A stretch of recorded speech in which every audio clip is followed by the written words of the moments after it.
यो hello what's up guys, कैसे आप लोग होंगे? बढ़िया ठीक ठाक। और मैं आ चुका हूँ फिर से एक हफ्ते बाद। और आप लोग जानना चाहेंगे कि भाई तुम यार क्यों हफ्ते के बाद वीडियो डालते हो? तो क्या करें भाई, एक सैटरडे ही है जब मैं अपने आप को फ़ोन देख सकता हूँ और वीडियो बना सकता हूँ। नहीं तो उससे पहले तो मेरे पास मोबाइल ही नहीं होता। इसलिए मैं हर एक हफ्ते में मैं वीडियो डालता हूँ। बस अब से ये 3-4 दिन छोड़कर ही मैं वीडियो डालूंगा। चलिए, आज की वीडियो का टाइटल है सरकटा और वीडियो क्रेडिट बाय खूनी मंडे।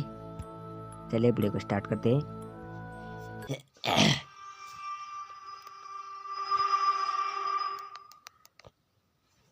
सरकटा। आपने सरकटा के बारे में कई कहानियां सुनी होंगी, ऑफ कोर्स मूवीज और टीवीज में देखा होगा। देखा है। लेकिन इस वीडियो में हम आपके लिए बंगाल में घटी सरकटे की एक सच्ची कहानी लेकर आए हैं। दिवाकर बचपन से ही लखनऊ में पला बड़ा था और वो कई सालों बाद वापस अपने गांव जा रहा था, जो कि वेस्ट बंगाल और बांग्लादेश बॉर्डर के एक छोटे से कोने पर था। इससे पहले वो अपने गांव सिर्फ बचपन में गया था, लेकिन अपने पेरेंट्स के मरने के बाद अब उसके परिवार में सिर्फ उसकी नानी थी, जिन्हें वो अपने साथ लखनऊ ले जाने के लिए गांव आया था। वो गांव के पास पहुंच तो गया, लेकिन वहां की मेन सड़क बारिश की वजह से खराब हो गई थी। देखा तो पास में ही एक साइन बोर्ड था, जो कि जंगल के देखो भाई, मैं एक सलाह देना चाहता हूँ कि भाई गाड़ी फंस जाए, चाहे गाड़ी फंस जाए भाई, चाहे जितने भी 12, 1, 2, 3 बजे जाए, कितना रात का भी कितना समय हो, बट भाई लोग, बट भाई है ना भाई, तुमको ना जंगल के रास्ते से जाना ही नहीं चाहिए भाई, क्योंकि उस जंगल में ना कुछ भी हो सकता है भाई। जबकि भाई मैं जा रहा हूँ और एक भूत दिख गया भाई, और भाई और मेरा ना मुंह तो उधर ही निकल जाएगा भाई। जंगल का रास्ता ना कभी नहीं जाता भाई, चाहे भाई जितना भी शॉर्टकट हो भाई, उससे तो भाई उधर पे घर है तो भाई मैं उधर से जाता हूँ, नहीं तो भाई मैं उधर से नहीं जाता भाई, क्योंकि भाई मरने का मन है क्या भाई? अपन को नहीं है ना भाई मरने का मन है, इसलिए भाई अपन को मरने का मन नहीं है भाई। जिसको मरने का होता है वो चले जाता है भाई। इसलिए मैं कहना क्या चाहता हूँ कि भाई जंगल का रास्ता ना कोई भी मत चले जाना है भाई। हमारे नेपाल में इतने बिगड़े हुए रास्ते हैं ना भाई, उधर से ना 5-6 साल का बच्चा भी चला लेता है एक जीप। तो भाई ये तो इतना बड़ा हो चुका है भाई, इसको अभी भी पता नहीं है कि भाई इधर से चला देंगे तो कोई भी नहीं होगा। क्या बोले भाई, अब सब बुद्धिजीवी लोग है ना, चले जाते हैं जंगल के रास्ते, और खबर क्या सुनने के लिए मिलता है कि मर गया। रास्ते से उसके गांव की तरफ इशारा कर रहा था। दिवाकर ने वो रास्ता मेरा भाई मत चले जा भाई उधर से। नहीं पता था कि वो रास्ता लेना उसकी जिंदगी की सबसे बड़ी गलती बनने वाला है। गलती नहीं कि भाई के मौज बनेगा कि भाई, और ये चले जा रहा है भाई अब जंगल के रास्ते भाई हमारे नेपाल में आ जाओ भाई, तुमको ना भाई भूत का ना बहुत अच्छे एक्सपीरियंस करा देंगे हम। आ जाओ भाई लोग नेपाल में। शाम ढल रही थी और जंगल का वो रास्ता एकदम सुनसान था। पूरे रास्ते में बस उसके अलावा और कोई नहीं था। कुछ दूर जाते ही दिवाकर को अजीब सा भारीपन लगने लगा और उसे ऐसा महसूस हुआ कि कोई 10 फीट का आदमी एक झाड़ी के पीछे खड़ा उसकी तरफ देख रहा है। दिवाकर को लगा कि झाड़ियों में कोई जानवर होगा, तो वो थोड़ा तेजी से चला और तभी उसके पैरों के नीचे कुछ, जिससे वो लड़खड़ा कर नीचे गिर गया। जैसे ही उसने पलट कर देखा तो उसके रोंगटे खड़े हो गए।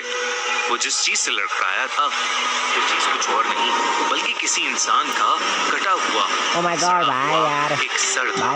ये देखते दिवाकर वहाँ जोर से भागा और जैसे तैसे करके अपने घर पहुंच गया। उसकी नानी उसे देखकर बहुत खुश थी और साथ ही हैरान भी। खुश क्योंकि उन्होंने दिवाकर को कई सालों बाद देखा था, और हैरान क्योंकि उसके पूरे कपड़े कीचड़ में सने हुए थे। उसने अपनी नानी को बताया कि वो जंगल वाले रास्ते से आया और उसे वहां एक कटा हुआ सर दिखा। ये सुनते ही उसकी नानी का चेहरा एकदम सफेद पड़ गया। उन्होंने बताया कि वो जंगल का रास्ता गांव में कई सालों से सुनसान है, क्योंकि वहाँ है ना भाई, सरकटा है भाई उधर, यानी सरकटा रहता है। कहते हैं कि उनके गांव में एक लंबा चौड़ा पहलवान लड़का रहता था। एक दिन उसे एक लड़की से प्यार हो गया, और जब उसने उस लड़की से अपने प्यार का इजहार किया तो उस लड़की के परिवार वालों ने उसको बहुत मारा और उसकी बहुत बेइज्जती की। उस दिन के बाद से वो लड़का एकदम पागल हो गया, और उसने अपने पागलपन में एक रात उस लड़की को जान से मार डाला। उस लड़की के परिवार वालों ने उसे ये करते हुए देख लिया और उस लड़के को जंगल में ले जाकर उसका सर काट दिया। उन्होंने उस लड़के के सर कटे शरीर को उसी जंगल में छोड़ दिया, और कहते हैं कि तब से सरकटे की आत्मा अभी भी उस जंगल में भटकती है और वो अपने बदले की आग में जलता रहता है। कहते हैं कि अगर वो किसी को एक बार दिख जाए तो वो उसे भी मारकर सरकटा बना देता है। दिवाकर ये कहानी सुनकर चौंक गया था, लेकिन उसे इस कहानी पर विश्वास नहीं था। उसने अपनी नानी को कहा कि जो उसने जंगल में देखा वो कोई आत्मा नहीं थी, बस एक मरे हुए आदमी का सर था। उसके बाद वो नानी के साथ खाना खाकर सोने चला गया। जैसे ही आधी रात हुई, दिवाकर को सोते हुए ऐसा लगा कि जैसे कोई धीमी सी आवाज में उसे पुकार रहा है। उसने उठकर देखा तो उसके कमरे में कोई नहीं था। उसे लगा कि शायद उसकी नानी हो।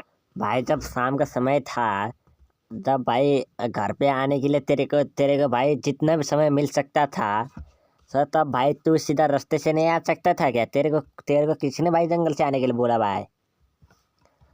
भाई तू जंगल से नहीं आता था भाई, ऐसा नहीं होता ना भाई। तेरे पास बहुत ज़्यादा समय था भाई, और तू उधर से सीधा रास्ते की वजह से चले जाता था। तेरे ऊपर कोई भी हमला नहीं कर नहीं सकता भाई। पर जब वो उनके कमरे में गया तो वो गहरी नींद में सो रही थी। उसे ये अपनी थकान का नतीजा लगा। और क्या भाई तुम क्या भी कुछ भी बोल देते हो भाई? क्या दादी माँ तुमको बुलाएंगी क्या ऐसे डरा कर? वो फिर से सोने चला गया,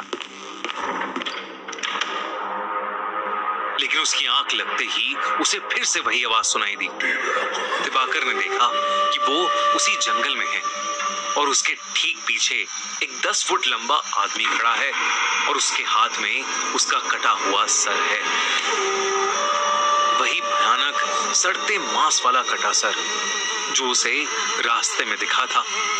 वो सर अब दिवाकर से मदद मांगने लगा और उससे कहने लगा कि क्या दिवाकर उसका सर उसके शरीर पर वापस जोड़ सकता है। और मदद मांगते ही वो सर कटा बहुत ही भयानक तरीके से हंसने लगा, और अचानक दिवाकर की नींद टूट गई। लेकिन जैसे ही दिवाकर की आंख खुली, वो कटा सर उसके ठीक सामने हवा में तैर रहा था, और वो कटा सर वैसे ही भयानक तरीके से हंस रहा था। दिवाकर के होश उड़ चुके थे, लेकिन वो अपने बिस्तर से हिल ही नहीं पा रहा था। वो डर के मारे जोर से चीखा, और तभी उसकी नानी उसके कमरे में आई और उन्होंने कमरे की लाइट्स ऑन कर दी। लाइट्स ऑन करते ही वो कटा सर वहां से गायब हो गया। जब नानी ने उससे पूछा कि उसे क्या हुआ है, तो दिवाकर ने अपनी नानी से कहा कि उसने बस एक बुरा सपना देखा है। उस रात दिवाकर सो नहीं पाया। उसने गांव वालों से उस सरकटे के बारे में कई किस्से सुने, जिसमें से एक किस्सा ये भी था कि वो सरकटा लोगों से अपने सर को जोड़ने के लिए मदद मांगता है, और अगर किसी ने उसका सर जोड़ दिया तो वो पूरे गांव का विनाश कर देगा, और जो लोग उसका सर जोड़ नहीं पाते वो उन्हें मारकर अपने जैसा सरकटा बना देता है। भाई मैं होता ना भाई, मैं ना भाई हनुमान चालीसा सालत मैं ना भाई हनुमान चालीसा ना भाई 10-15 बार पढ़कर सो जाता भाई मैं। उस रात जब दिवाकर अपने कमरे में सोने के लिए गया तो उसने देखा कि खिड़की के बाहर एक अजीब सा लंबा सा आदमी शॉल ओढ़े खड़ा है। वो देखते ही दिवाकर घबरा उठा। अचानक से उसका दम घुटने लगा। उसने देखा कि उस सरकटे का सर उसके ठीक पीछे है, और वो अपने बालों से उसका गला दबा रहा है। इससे पहले कि वो कुछ कर पाता, उसे कमरे में एक तेज हवा का झोंका महसूस हुआ और वो एकदम से बेहोश हो गया। कुछ देर बाद जब दिवाकर की आंख खुली तो उसकी नानी उसके सामने थी। दिवाकर अपनी नानी को देखकर रोने लगा और उसने अपनी नानी को सरकटे के बारे में सब कुछ बताया। उसकी नानी बेहद घबरा उठी। दोनों ने डिसाइड किया कि वो सुबह होते ही उस गांव को छोड़ देंगे। उसकी नानी दिवाकर के कमरे में उसके साथ ही लेट गई। लेकिन कुछ ही पलों में जब नानी की आंख खुली तो दिवाकर बेड पर नहीं था। उन्होंने पूरे घर में उसकी तलाश की लेकिन वो कहीं नहीं मिला। दिवाकर की नानी बहुत ज्यादा घबरा गई क्योंकि उन्हें डर लगने लगा था कि कहीं वो सरकटा उसे ले तो नहीं गया। ले गया भाई, भाई ले गया उसको, भाई तेरे पोते को ले गया भाई। ढूंढने में लग गए। जैसे ही वो जंगल में पहुंचे उन्हें किसी के जोर से गुर्राने की आवाज आई। तब उन्होंने देखा कि दिवाकर एक बड़ी सी तलवार लेकर खड़ा है। दिवाकर की आंखें सफेद हो चुकी हैं और वो गुस्से से गुर्रा रहा है जैसे वो बिल्कुल पागल हो गया। दिवाकर की नानी ने उसे आवाज लगाई लेकिन नानी की आवाज लगाते ही दिवाकर ने एकदम से अपनी तलवार से सबके सामने अपना सर काट लिया। ये देखते ही सब गांव वाले वहां से भाग गए और उसकी नानी वहीं जमीन पर गिरकर रोने लगी। सालों बाद किसी ने सरकटे के हाथों एक मौत देखी थी और इसीलिए उस घटना के बाद सभी लोगों ने उस गांव को हमेशा हमेशा के लिए छोड़ दिया। कहते हैं कि बंगाल में उन जंगलों में अब एक नहीं बल्कि कई सरकटे भटकते हैं जिन्हें स्कोंदा कोटा या कोंदा कोटा भी बोला जाता है। बस भाई आज के लिए इतना ही। पसंद आया तो लाइक कर देना, सब्सक्राइब कर देना भाई। और भाई मेरे साथ भी ऐसा ही एक इंसिडेंट घटा है भाई, उसको भी भाई मैं अभी इसी वीडियो में क्लियर कर देता भाई। और जिसी ने भी ये वीडियो को लास्ट तक देखा भाई तो इसके लिए थैंक यू। और ये भी मेरे साथ घटी एक स्टोरी भी मैं जल्दी अपने चैनल में लाने वाला हूँ भाई। और इस पे फिर से ही हम भाई स्टोरी टाइम वीडियो आपसे फिर से लाने वाले भाई।